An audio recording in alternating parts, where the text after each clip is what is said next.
Salut à toi. Te souviens-tu de cette sensation, cette émotion quand tu découvres quelque chose qui te touche au plus profond? Imagine-toi par une froide soirée d'hiver dans une petite ville de Pologne, déambulant dans les rues illuminées où chaque pas te rappelait l'importance d'un geste simple, offrir une fleur. Le 8 mars en Pologne, c'est bien plus qu'un jour où on offre des bouquets. C'est un moment suspendu, un rendez-vous avec l'histoire et l'âme d'un pays. Aujourd'hui, je t'emmène dans un voyage où tradition, respect et modernité se rencontrent pour célébrer la femme polonaise, pilier de notre identité. Prépare-toi, car ce que tu vas entendre risque de te marquer à jamais. Vitam, sur le double K, le podcast qui explore, décrypte et célèbre l'identité polonaise sous toutes ses facettes. Moi, c'est Jean-Philippe, et ici, on se donne pour mission comprendre ce qu'est être polonais aujourd'hui, en déconstruisant les idées reçues et en mettant en lumière nos valeurs ancestrales et modernes. Tu as soif d'authenticité, de découvertes et d'histoires passionnantes. N'oublie pas de t'abonner, de liker et de partager ce podcast avec ceux qui, comme toi, cherchent à connaître la véritable âme de la Pologne. Allons-y ensemble. Pour comprendre l'ampleur de cette célébration, il faut remonter aux prémices du XXe siècle. La Journée internationale des femmes, née dans le bouillonnement des luttes ouvrières et féministes, c'est en 1910, à Copenhague, que Clara Zetkin propose pour la première fois de consacrer une journée aux droits des femmes afin de lutter pour l'égalité et la justice.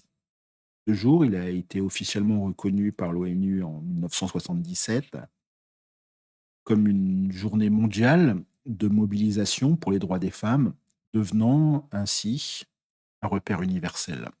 En Pologne, le 8 mars, il a une résonance un petit peu particulière. Durant la période communiste, cette journée était officiellement promue et c'était l'occasion de mettre en avant non seulement les revendications féministes, mais aussi un respect profond pour le rôle de la femme au sein de la société. Ici, la tradition se mêle à la modernité, alors que dans de nombreux pays, le 8 mars articule autour de manifestations et de débats politiques. En Pologne, il s'agit avant tout d'un moment de gratitude et de célébration, où chaque geste, un bouquet de tulipes rouges, un chocolat offert avec tendresse, incarne l'hommage à la force et à la douceur des femmes. Plongeons maintenant dans l'histoire de la Pologne, une histoire où le respect et l'honneur envers la femme s'enracinent profondément. Dès le Moyen Âge, notre pays se distinguait par une conception singulière de la féminité. Contrairement à beaucoup d'autres nations européennes, en Pologne, les femmes jouissaient d'un statut respecté et influent. Prenons l'exemple de la reine Jadwiga, couronnée à une époque où le pouvoir était exclusivement masculin. Jadwiga ne fut pas seulement une souveraine, elle fut une visionnaire qui, par sa grâce et son intelligence, réussit à unir la Pologne et la Lituanie, posant ainsi les fondations d'une union qui marquera durablement l'histoire de la région. Avançons dans le temps et évoquons une autre figure emblématique, Marie Curie. Née en Pologne, cette double lauréate du prix Nobel a brisé les barrières du monde scientifique dominé par les hommes. Son parcours, jalonné de persévérance, d'innovation et d'indépendance, il symbolise la capacité des femmes polonaises à exceller dans tous les domaines, même les plus hostiles.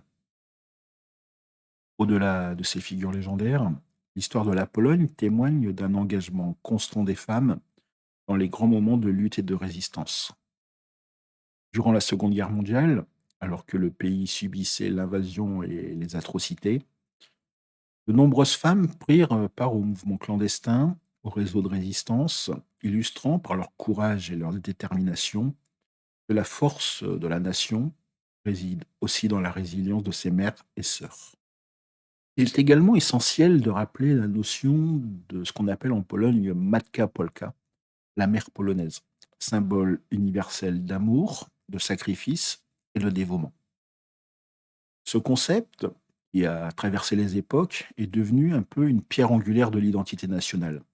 Qu'il s'agisse de soutenir la famille, d'élever la prochaine génération ou de porter les espoirs d'un pays en quête de liberté, la figure maternelle, elle incarne une force tranquille et déterminée. Ainsi, chaque femme, par son rôle quotidien, contribue à écrire l'histoire de la Pologne, transformant les épreuves en victoires et les traditions en levier de modernité. On ne peut évoquer ses origines sans mentionner l'époque de Solidarność, où les femmes, aux côtés des hommes, se sont levées pour réclamer justice et dignité. Leur implication dans le mouvement a marqué un tournant décisif dans l'histoire politique et sociale du pays. Ces femmes, par leur engagement, ont montré que la quête de liberté et d'égalité ne se limite pas à un genre, mais est l'apanage de tout un peuple uni dans la lutte pour ses droits fondamentaux. De la reine Jadwiga à Marie Curie, en passant par ces héroïnes anonymes qui ont façonné l'histoire récente, la Pologne a toujours su reconnaître et célébrer la contribution inestimable des femmes. Leur héritage se transmet de génération en génération, nourrissant une identité collective fondée sur le respect, la force et la solidarité. C'est cette riche tapisserie historique qui fait du 8 mars un jour unique en Pologne, un jour où chaque fleur offerte, chaque sourire partagé rappelle que le cœur de la nation bat au rythme de la féminité. Aujourd'hui, le 8 mars en Pologne, c'est une explosion de traditions mêlée à une modernité subtile. Dans les rues de Varsovie, Cracovie, ou même dans les petites villes de campagne, tu verras des étals de fleurs colorées, principalement des tulipes et des mimosas, qui symbolisent à la fois la délicatesse et la beauté de la femme. Les entreprises, les écoles et les foyers, ils se partent d'une ambiance chaleureuse où chaque geste compte. Ce n'est pas seulement une journée de revendication, mais surtout un moment de reconnaissance et de célébration intime.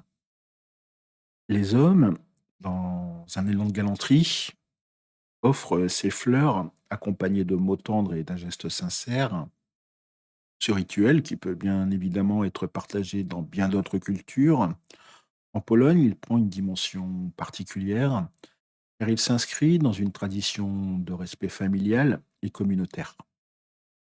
Les cafés et les places publiques résonnent des voix de ceux qui se rappellent avec émotion des souvenirs d'enfance, où le simple fait de recevoir une fleur était un symbole d'amour et de reconnaissance.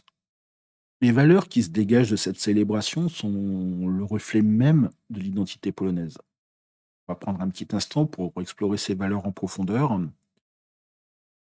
Tout d'abord, tu as le respect et la galanterie. En Pologne, le respect envers la femme est une valeur ancestrale.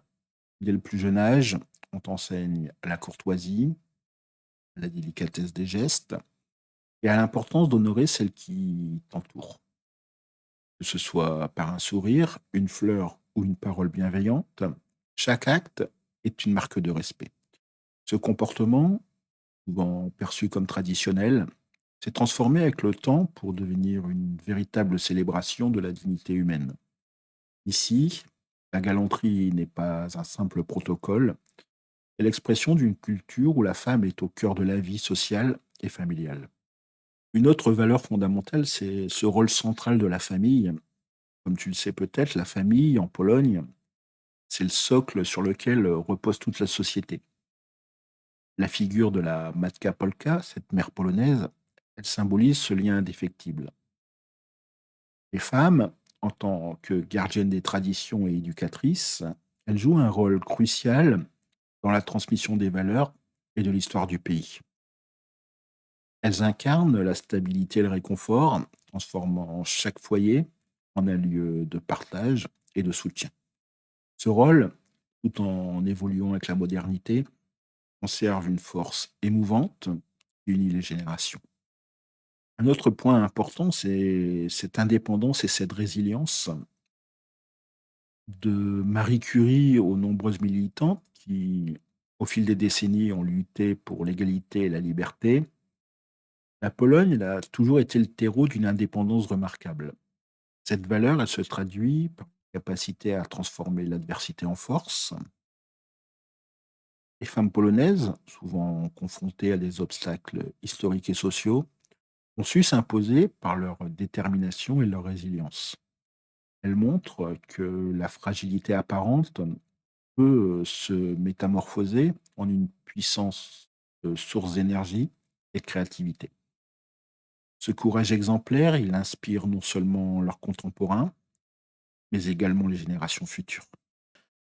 Un autre point important qu'on ne peut pas oublier, c'est la transmission des traditions et de l'innovation.